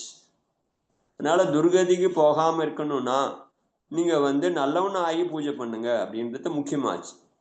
நீங்க வந்து மித்யாதிஷ்டியா இருந்து பண்ணக்கூடிய பூஜையினால உங்களுக்கு வந்து இன்னும் தீமை தான் அதிகமாகும். அதனால சமயத்துவத்தோட பண்ணக்கூடிய பூஜைக்கு பலன் விசேஷமா கிடைக்குது, மித்யாத்துவத்தோட பண்ணக்கூடிய பூஜைக்கும் பலன் கிடைக்குது. ஆனா அது என்னத்துக்கு காரணமாகும், மறுபடியும் உங்களுக்கு மித்யாத்துவத்தை கொண்டு வந்து சேர்க்கறதுக்கு, மித்யாத்துவத்துல செலக்ட் பண்றதுக்கு. நியாயசி ஆஜீவ். அதனால சொல்றாரு, யாரு நியாயத்தோடு பணம் சம்பாதித்து பண்றாங்களோ அவங்க தான் பூஜைக்கு உரியவங்களா இருக்கிறாங்க. பகவான் குரு மேல பக்தி இருக்கணும் பூஜை பண்றவனுக்கு. உற்சாகி ஹோ, உற்சாகம் இருக்கணும். வினயசீலஹோ, வினயத்தோட பண்ணணும். ஸ்ரத்தாலுஹோ, நம்பிக்கை இருக்கணும். விரதக்கிரியாசே சகித்து சீலவானுஹோ, விரதக்கிரியைகளோட கூடிய சீல ஒழுக்கம் உடையவனா இருக்கணும். பாபம் மதம் குரோதம் ஆதி கஷாயம் சப்த व्यसனங்கள் போன்ற தீமையான காரியங்கள்ல தூரம் இருக்கணும். என்ன சொல்றாரு, பாவியா இருக்கக்கூடாது, பாபம் பண்றா இருக்கக்கூடாது, மதம் பிடிச்சவனா இருக்கக்கூடாது, கோபியா இருக்கக்கூடாது, கஷாயமா இருக்கக்கூடாது, தீவிர கஷாயம் உள்ளவனா இருக்கக்கூடாது, 7 व्यसனங்கள் செய்யறவனா இருக்கக்கூடாது. அப்படிப்பட்டவர்கள் பூஜைக்கு பண்ண லாகி கிடையாது. அதனாலதான் கோயில்ல உள்ள அலோவ் பண்றது கிடையாது. நம்ம கோயில் ஏன்னா பண்றது கிடையாது, மாமிசம் சாப்பிட உள்ள சேர்க்கறது கிடையாது, மது குடிக்கிறவனுக்குள்ள வரவே கூடாது. மது குடிச்சவன் வந்தானா உள்ள என்னத்துக்கு வந்தான் சப்தம், அவனுக்கு வந்து லாயக் கிடையாது, பகவான் கிட்ட வரத்துக்கே லாயக் கிடையாது, விஷனம் உள்ளவங்க வரக்கூடாது அப்படின்றதுக்காக தான் அந்த காலத்துல பாத்தீங்கன்னா நம்மளாம் நீங்க கோயில் வரக்கூடாது சொல்லியிருக்கலாம். ஆனா என்ன ஆயிடுச்சு பின்னாடி, ஏங்க இது அவனும் மனுஷன் தானுங்க, இதெல்லாம் தெரியாதவங்க என்ன பண்றாங்க, ஏங்க ஒருத்தவங்கள மனுஷனை வந்து கோயிலுக்கு நீங்க மட்டும் போகலாம் அவங்க போக கூடாதா அப்படின்னு அது மாதிரி ஆக்கிட்டாங்க பின்னாடி. அதனால பெரிய போராட்டம் நடந்தது. சாந்தி சாகர் மகாராஜ் காலத்துல சொன்னாங்க, இது மாதிரி அந்த ஒரு ஜாதி இருக்குது, அந்த ஜாதிக்காரன் கூட உள்ள வரலாம் அப்படின்னு கவர்மெண்ட் போட்ட உடனே அதுக்காக சாந்தி சாகர் மகாராஜ் போராடினார். ஸோ அதுக்கப்புறம் அவர் வந்து எத்தனை நாள் அன்னத்தை தியாகம் பண்ணார். அவங்க வந்து பிரவேசம் ஆயிடுச்சுன்னா என்ன ஆயிடுச்சுன்னா ஆகமத்துக்கு விரோதம் ஆயிடுச்சு. ஏன்னா யோகியம் இல்லாதவர்கள் கோயிலுக்கு வந்தாங்கன்னா என்ன ஆயிடும், இருக்கிறவனுடைய அந்த பவித்திரம் கெட்டு போயிடும்னா. ஸோ மாமிசம் சாப்பிட்றவன் உள்ள வந்தான், குடிக்கிறவன் உள்ள வந்தான், வேசனிகள் உள்ள வந்தான், என்ன பண்ணுவான், இங்க இருக்கிற எல்லாத்தையுமே அபவித்திரம் ஆகிடுவானுங்க, யோகியம் கிடையாது. அதனால அவங்கள யாரையுமே உள்ள விடக்கூடாது அப்படின்னு சொல்லிட்டு பண்ணி அப்புறம் ஜெயிச்சாரு. அதனாலதான் இன்னைக்கு பாத்தீங்கன்னா அந்த கேஸ்ட்காரங்களுக்கு எல்லாம் தரிசனம் பண்ண வெளியிலேருந்தே பண்ணி உள்ள போகக்கூடாது சொன்னது காரணமே அதுதான். ஏன்னா யோகியம் இல்லாதவர்கள், அதனால அப்படிப்பட்டவங்க உள்ள போகக்கூடாது, பூஜை பண்ணக்கூடாது. அவர் அங்கசே ஹீனனாகோ, அதுக்கப்புறம் அங்க ஹீனம் உடையவர்களும் பாத்தீங்கன்னா பூஜைக்கு பண்றதுக்கு தகுதி இல்லாதுக்கிறாங்க. ஏன்னா அங்கஹீனம் இருக்கிறவங்க அவங்க பண்ணக்கூடாது சொல்லிக்கிறாங்க. ஸோ நம்ம சொல்றாங்கல்ல, இப்ப நிறைய இடத்துல பண்றாங்கன்னா அபிஷேகம் பண்றது பூஜை பண்றதுக்கு கை கால் இழந்தவர்கள் பண்ண முடியாது. ஸோ விரல்கள் இருந்தவங்க இந்த மாதிரி பண்ணவங்க பண்ணக்கூடாது சொல்லியிருக்கிறாங்க, ஆகமத்துல சொல்லியிருக்கிறாங்க. ஆனா நம்ம என்ன கால் போனாலும் சரி பரவாயில்ல, கட்டைக்கால் போட்டுனாலும் பூஜை பண்றாங்க. அது வந்து ஆக்சுவலி சாஸ்திரத்துக்கு உடனே கிடையாது அப்படின்னு சொல்றோம். அங்கஹீனம் இல்லாதவர்கள் தான் அங்கஹீனம் இருந்துச்சுன்னா பண்ண முடியாது. ऐसे ब्राह्मण क्षत्रिय वैश्य वर्ग की व्यक्ति ही अरहंत भक्ति की पूजन की अधिकारी है. அப்ப 3 பிராமன் சத்திரிய வைஷ்ய அது மாதிரி குலத்துல பிறந்தவங்க தான் அரகந்த பகவானுக்கு பூஜைக்கு தகுதி உள்ளவரா இருக்கிறாங்க. அப்ப இது தீண்டத்தகாதவர்கள் ஆயிட்டாங்கப்பா, இவங்க தான் தீண்டத்தகாதவர்கள் ஆகிட்டாங்க அப்படின்லாம் பேசுறாங்களா, அதெல்லாம் ஒண்ணும் கிடையாது. ஸோ அவங்க வந்து யோகியம் கிடையாது. அங்கஹீனம் உள்ளவன் பார்த்தீங்கன்னா அவன் உயர்ந்த குலமாக கூட இருக்கலாம், ஆனா அவன் பூஜைக்கு யோகியம் கிடையாது.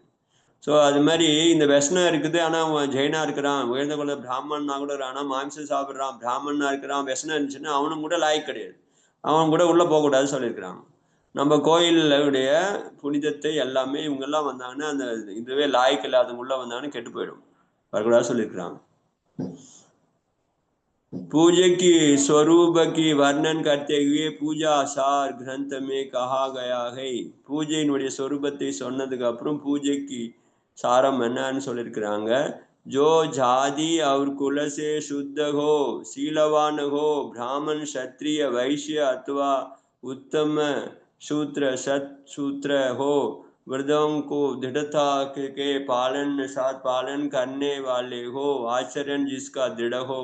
ஸோ பூஜை பண்றதுக்கு யாரு தகுதியானவர்கள்னு பார்க்கும்போது அவங்க வந்து சுத்த ஜாதி குலம் சுத்தமாக இருக்கணும், அப்பதான் பகவானுக்கு பூஜை பண்றதுக்கு. சீலவான் ஒழுக்கம் உள்ளவங்களா இருக்கணும். அப்ப வந்து உயர்ந்த குலம் பார்க்கும்போது 4 பிரிச்சாரு, பிராமண சத்திரிய வைசிய சூத்திரன் அப்படின்னு சொல்லியிருக்கிறாங்க.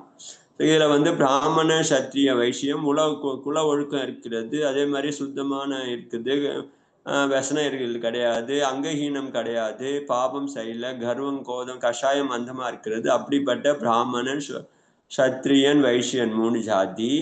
அது போல சூத்திரன்ல வந்து உத்தம சூத்திரன்னா இது மாதிரி மாமிசம் வகைரா கிடையாது, மது கிடையாது. ஸோ ஆனா சூத்திர ஜாதியில இருக்கிறாங்க, ஆனா இது மாதிரி பண்ண மாட்டாங்க, அசுத்தமான காரியங்கள் பண்ண மாட்டாங்க. அப்படிப்பட்டவர் விரதங்களை திடமாக கடைபிடிப்பவர்கள், ஒழுக்கமாக இருக்கக்கூடியவர்கள், சத்தியத்தை பேசக்கூடியவர்கள், சௌச்ச ஆச்சாரத்தை சௌச்சம்னா இங்க தூய்மை, இது ஆசைகள் இல்லை குறைச்சிவா. ஸோ அது மாதிரி நேர்மையான இருக்கிறாங்க. சௌச்சாச்சாரம் பாலன் செய்யக்கூடியவர்கள், மித்திர பந்துக்கள் மூலமாக பவித்திரமானவர்கள், அதாவது அவங்களுடைய நண்பர்கள் உறவினர்கள் எல்லாமே பார்த்தீங்கன்னா பவித்திரமாக இருக்கக்கூடியவர்களா இருக்கிறாங்க. ஜாதி யுத் நாகோ, அதாவது ஜாதியிலிருந்து அவங்க உறவினர்கள் சொந்தங்கள் வந்து அது நீச்ச ஜாதியில் போயிட்டாங்கன்னா அவங்களாம் இப்போ லாய்க்கு கிடையாது. இப்போ சொல்கிறாங்கல்ல நீச்ச ஜாதிக்கு போயாச்சு, அதுக்கப்புறம் பொண்ணு போயாச்சு, பையன் போயாச்சு அப்படின்னா அப்புறம் வந்து அவங்க சொந்தக்காரெல்லாம் யார் ஆகிட்டாங்க, எல்லாருமே நீச்ச பாதி ஆகிட்டாங்கன்னா அப்போ அவங்க லாய்க்கு கிடையாது சொல்லிட்டாங்க. ஸோ மித்ர பந்தன். ஸோ அதனால அவங்களுடைய சொந்தங்கள் பந்தங்கள் எல்லாமே கூட நல்ல குலமா இருக்கணும், நல்ல ஒழுக்கம் உள்ளவடா இருக்கணும். குரு கே துவாரா தியே ஹுயே மந்திர சே சுஷோபித் ஹோ. அதனால குருவினால இந்த மந்திரம் கொடுக்கப்பட்டுனா உபதேசம் முதலான கொடுக்கப்பட்டது. குருக்குனால உபதேசம் என்ன சொல்லிக்கிறாங்க, அஷ்டமூல குணங்களை கடைபிடிக்கணும், அதுக்கப்புறம் 7 தியாகம் பண்ணணும் அப்படின்ற அடிப்படை ஒழுக்கங்களை குருக்கள் மூலமாக கிரகணம் பண்ணவர்கள். और जो जीवों की हिंसा से அத்தியந்த தூரகோ, ஜீவ இம்சையிலிருந்து தூரமாக இருக்கக்கூடியவர்கள். அப்படிப்பட்ட அப்படிப்பட்ட மனிதர்கள் பூஜைக்கு உரியவராக இருக்கிறார்கள். அதிகாரி होते हैं. जिन संगीता में तीसरा सर्ग में कहा गया है. सो இது முடிச்சிடறேன் 5 நிமிஷம் ஆனா கூட. अर्थात जो ब्राह्मण क्षत्रिय वैश्य इन तीनों वर्णों में से कोई हो, अध्यंत रूपवान हो, सम्यक दृष्टि हो, अनुवृद्धि हो, चतुर हो, सदाचार हो, पालन हो, विद्वान अर्थात विवेक की पूजा करने के अधिकारी होते हैं. ஸோ ஜின சங்கீதா சம்ஸ்கிருதா நூலில் சொல்லியிருக்கிறாங்களா. ஸோ உயர்ந்த ஜாதிகள் பகவானை பூஜை பண்ணுறது கூட பார்த்தீங்கன்னா இங்கே சாஸ்திரத்தில் சொல்லிக்கிறாங்க. உத்தம ஜாதி பிராமண சத்திரிய வைசியன் அது மாதிரி உத்தம ஜாதிகாராக இருக்கணும், ரூபவான் அழகானவங்களா இருக்கணும், சம்யக் திருஷ்டியாக இருக்கணும், அனுவிருத்தியாக இருக்கணும், புத்திசாலியா புத்தி மந்தெல்லாம் இருக்கக்கூடாது, புத்திசாலியாக இருக்கணும், சதாச்சாரம் நல்ல ஒழுக்கம் கடைபிடிக்கிறவங்களா இருக்கணும், வித்வானா இருக்கணும், விவேகத்தோட பூஜை பண்ணக்கூடியவரா இருக்கணும். அவங்க தான் பூஜைக்கு யோகியமானவர்கள் சொல்றாங்க. பகவான் பூஜைக்கு எல்லாராலும் பண்ண முடியாது, எல்லாரும் பண்ணக்கூடாது, இதெல்லாம் இவ்வளோ யோகியத்தை இருந்தாதான் பூஜை பண்ண முடியும். இப்போ அதனாலதான் பாத்தீங்கன்னா பெரிய பெரிய விதானங்கள்ல என்ன பண்றாங்க, ஸோ இது மாதிரி யோகியதம் உள்ளவர்களை தான் பூஜாரியா ஆக்குறாங்க. அங்க இந்திரன் ஆக்குறது, அது மாதிரி அந்த பாத்திரங்களை செலக்ட் பண்ணும்போது இது மாதிரி பார்த்து தான் செலக்ட் பண்ணுவாங்க. ஏன்னா முக்கியமான பாத்திரம் அவர் சௌதர்மேந்திர பாத்திரம். ஸோ இந்த மாதிரி பாத்திரங்களை பார்த்து அவங்களதான் செலக்ட் பண்ணி பண்ண சொல்லுவாங்க. அப்படி சரியான ஆள் இல்லைன்னா அங்க வந்து கசாம சன் ஏதாவது ஒன்று கலகம் நடக்கும். அது மாதிரி ஒருத்தர் என்ன பண்ணாங்க, ஒரு பஞ்சகல்யாணம் பண்ணும்போது பண்ணினே இருந்தாங்களா, திடீர்னு அந்த இதுல சிகர்ஜியில தான் ஒரு பஞ்சகல்யாணம் பண்ணும்போது திடீர்னு நெருப்பு பிடிச்சிடுச்சு, நிறைய பேர் செத்து போயிட்டாங்க. இந்த பந்தல்ல இவிந்தது, அது செத்து போயிட்டாங்க. அது அப்புறம் ஏன்பா இது மாதிரி ஒரு நல்ல காரியத்துல ஏன் விக்னம் வந்ததுன்னு பாத்தீங்கன்னா, அந்த யாரோ அந்த மெயின் பாத்திரம் இருக்கிறாங்களே சௌதர்மன் பாத்தீங்கன்னா அவர்கிட்ட இது மாதிரி இந்த குலாச்சாரம் ஏதோ ஒண்ணு நிறைய தப்பு இருந்துது. ஆனா பணம் கொடுக்குறாங்கன்னு சொல்லிட்டு செலக்ட் பண்ணிட்டாங்க. ஆனா அவர்கிட்ட அந்த யோகியதை கிடையாது.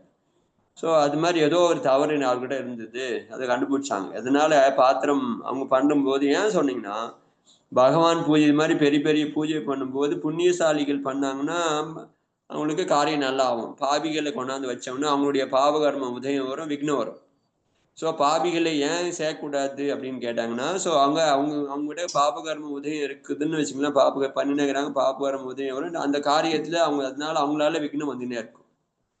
அதில் நல்ல ஆத்மா பரமா அது மாதிரி இருக்கும்போது, பவித்திரமானவங்க இருக்கும்போது பண்ணக்கூடிய பூஜை இருக்குது, அதில் வந்து விக்னம் வரக்கூடாது. ஸோ நம்ம பண்ண காரியத்தில் வந்து விக்னம் வராமல் இருக்கணும்னா என்ன பண்ணணும், அதுக்கு யாரும் ஆள் பார்க்கணும். இப்போ மங்களாஷ்டகம் பண்ணும்போது அது மாதிரி பார்க்கும்போது ஏன் ஒரு ஆளை கூப்பிட்டு நீங்கள் தான் பண்ணணுங்க, முதல் கிரியை நீங்க தான் பண்ணணும் அப்படின்னு ஏன் சொல்றாங்கன்னா, அவர் புண்ணியசாலியா இருக்கணும். ஸோ நம்ம எதுவும் சொல்லுவாங்க, என்ன சொல்லுவாங்கன்னா, ஸோ ஒரு பெண்கள் கூப்பிடுறாங்கன்னா, ஸோ அவங்க அம்மா அப்பா இருக்கணும், இப்போ மாமனார் மாமியார் இருக்கணும். அப்படிப்பட்ட பெண் பண்ணாங்கன்னா நல்லது அப்படின்னு சொல்றாங்க. ஒரு காரியம் ஏதோ ஒரு ஆரம்ப காரியம் பண்ணாங்க. ஏன் கேட்டீங்கன்னா அவங்களுடைய புண்ணியம் இருக்குது, அப்பா அம்மாவும் இருக்கிறாங்க, மாமனார் மாமியார் இருக்கிறாங்க. ஸோ அவங்களுடைய 3 தலைமுறை இருந்தாலும் அதை விட விசேஷம். அவங்களுக்கு அப்பா அம்மா இருந்தாங்க, இவங்க அப்பா அம்மா இருந்தாங்கன்னா இன்னும் அது ரொம்ப புண்ணியசாலிங்க. அவங்க எல்லாரும் இருக்கிறாங்க. அப்படிப்பட்ட பெண்களை வச்சு முதல் காரியம் பண்ணணும்னு சொல்லுவாங்க. ஆரம்பிக்குது எங்கன்னா புண்ணியசாலிகள்னால ஒரு காரியம் ஆரம்பிச்சாங்கன்னா அந்த காரியம் விக்னம் இல்லாம முடிக்கணும்ன்றதுக்காக தான் சொல்லியிருக்கிறாங்க. புண்ணியம் ஹீனமானவங்களை வச்சுன்னு பண்ணும்போது அப்போ வந்து புண்ணியம் அதுக்கு தடங்கள் வரும், இடையூறு வரும் அவங்க காரணமா, அதனால பண்ணக்கூடாது. இவ்வளோ இருக்கிறது ஆகமத்துல பூஜை சம்பந்தமா. அதனால நீங்க பூஜை பண்றீங்கன்னா பாக்கியசாலி, இவ்வளோ குவாலிட்டி உங்ககிட்ட இருக்குது அப்படின்னு எடுத்துக்கணும். जो पूजा करने की योग्य नहीं है उसकी स्वरूप है साधारण रीति से वह समझ लेना चाहिए कि जो ऊपर लिखे कथन से विपरीत चलने वाले पुरुष है. ஸோ பூஜை செய்யறதுக்கு யோக்கியமானவர்களாக இல்லை அப்படின்னா மேலே சொன்ன குணங்களில் இருந்து விரோதமாக இருக்கிறாங்களே அவங்க பூஜை பண்றதுக்கு எந்த பூஜையும் பண்றதுக்கு லாயக் கிடையாது. அதனால புண்ணியம் சேர்க்கறதுக்கு கூட புண்ணியம் வேணும், இல்லைன்னா புண்ணியம் இல்லைன்னா புண்ணியம் கூட சேராது. बही पूजा करने अयोग्य है अर्थात विशेष रीति से पूजा सार में दूसरा अधिकार में इस प्रकार कहा है. ஸோ பூஜாச்சாரன்ற நூல்கள்ல பூஜை செய்யக்கூடியவர் எப்படி இருக்கணும் அப்படின்றத பத்தி நிறைய சொல்லியிருக்கிறாங்க. அது காதை கொடுத்துருக்குறாங்க. ஸோ பதில் என்ன, அது விளக்கம் என்னன்னு கேட்டீங்கன்னா, பூஜை கர்ணைக்கு வகி அதிகாரிகே ஜோ குலியகீன் யா வா மித்யா திருஷ்டி நாகோ. ஸோ பூஜை பண்றவர் மித்யா திருஷ்டியா இருக்கக்கூடாது. அதாவது பகவான் யாரு, குரு யாரு, சாஸ்திரம் யாருன்னு தெரியாதவங்க தான் இன்னைக்கு பூஜை பண்றாங்க. அப்படி என்ன ஆயிடுது, அதனால அந்த கோயில் பார்த்தீங்கன்னா க்ஷீணம் ஆகி போச்சு. யாருக்குமே போக மாட்டேன்றாங்க. எல்லாம் கோயில் ஏன் போக மாட்டேன்றாங்கன்னா, யார் பூஜை பண்றாரு, அவருக்கு தர்மமும் தெரியாது, ஒன்றும் தெரியாது, மித்யாதிஷ்டா இருக்கிறாரு, தேவியை பட்சம் அபிஷேகம் பண்றாரு, அவருக்கு தர்மம் தெரியாது, பகவானும் தெரியாது. ஸோ அவர் பண்ணக்கூடிய அந்த கோயில்ல பூஜைனால அந்த கோயில்ல ஒரு வித்தியும் வராது, விசுத்தியும் வராது, தர்மமும் வராது. போறவங்க பார்த்தீங்கன்னா ஓடியாந்துருவாங்க, இருக்கவே மாட்டாங்க. ஸோ ஏன் அதுக்காக தான் சொல்றாங்க, நல்ல ஆளா இருக்கணும். பூஜை பண்றவர் யாரா இருந்தாலும் சம்யக் திருஷ்டியாக இருக்கணும், நல்ல குணத்துல பிறந்தவரா இருக்கணும். பாபி மூர்க நிகிருஷ்ட கிரியா அவர் ஆச்சரன் வாலே நாஹோ. ஸோ பூஜை பண்ணக்கூடியவர் பாபியாக இருக்கக்கூடாது, மூர்க்கத்தனம், அதாவது புத்தி இல்ல மூர்க்கத்தனமா இருக்கிறாங்களே, மூர்க்கத்தனம் இருக்கக்கூடாது. நிகிருஷ்ட ஸோனா ரொம்ப மோசமானவங்களா இருக்கிறாங்க, கிரியை பண்ணக்கூடிய இருக்கிறாங்க. என்னன்னா பானு பகடா, அதுக்கப்புறம் சிகரெட்டு பீடி, அது மாதிரி சாராயம் குடிக்கிறது, இது மாதிரி பழக்கம் இருக்கிறவங்க பூஜை பண்ணவே கூடாது. ஸோ பூஜை பண்ணாங்கன்னா அங்க இருக்கிற எல்லாமே கெட்டு போயிடும். ஆச்சரன் வாலா நாகோ, அது மாதிரி ஒழுக்கம் உடையவங்களும் இருக்கக்கூடாது. கிசி ரோகசே தூஷித் நாகோ, பெரிய பெரிய வியாதிகளினால அவங்களுக்கு வியாதி இருந்துச்சுன்னா பண்ணக்கூடாது பூஜை. ஏன்னா மற்றவங்களும் சரி குத்துருவாங்க, அதுக்கப்புறம் இவங்களும் பண்ணக்கூடாது இப்படி சொல்லியிருக்கிறாங்க. இந்த பூஜை பத்தி நம்மளுக்கு கிடைச்ச பாக்கியமா நினைச்சு நாளையிலிருந்து நீங்க தசலட்சணம் பண்ணணும். ஸோ எல்லா குணமும் உங்ககிட்ட இருக்கிறது, குணவானா இருக்கிறீங்க பூஜை பண்றதுக்கா நீங்க. அப்ப நீங்க என்ன பண்றீங்க, தகுதி இருந்தும் பண்ணலன்னா அப்புறம் தகுதி இல்லாம போயிடுவீங்க. ஸோ அப்படியே இருக்குது சாஸ்திரத்துல. ஏன்னா உங்களுக்கு தகுதி இருக்கிறது, நீங்க பண்ணவே இல்லைன்னா அதுக்கப்புறம் என்ன தகுதி போயிடும், அப்புறம் பண்றதுக்கான யோகியதை இல்லாம போயிடும். அதனால அப்படி இல்லாம நல்லா பக்தி பண்ணுங்க 10 நாளைக்கு. बोधि समाधि परिणाम शुद्धि स्वात्मोपलब्धि शिव सौख्य सिद्धि चिंतित अवस्थानी त्वामंच मानस्य मामस्तु त्वासांग जनवाणी माता.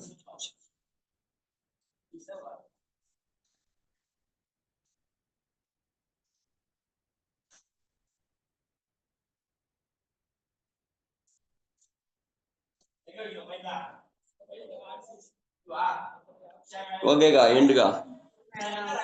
தேங்க்யூ ஜி, வந்தனம் ஜி. சரி, என் பண்ணிட்டுமா? என் பண்ணிடலாங்க, 10 நாள் கழிச்சு பார்க்கலாம். ஓகே, சமையல் வந்தனம்.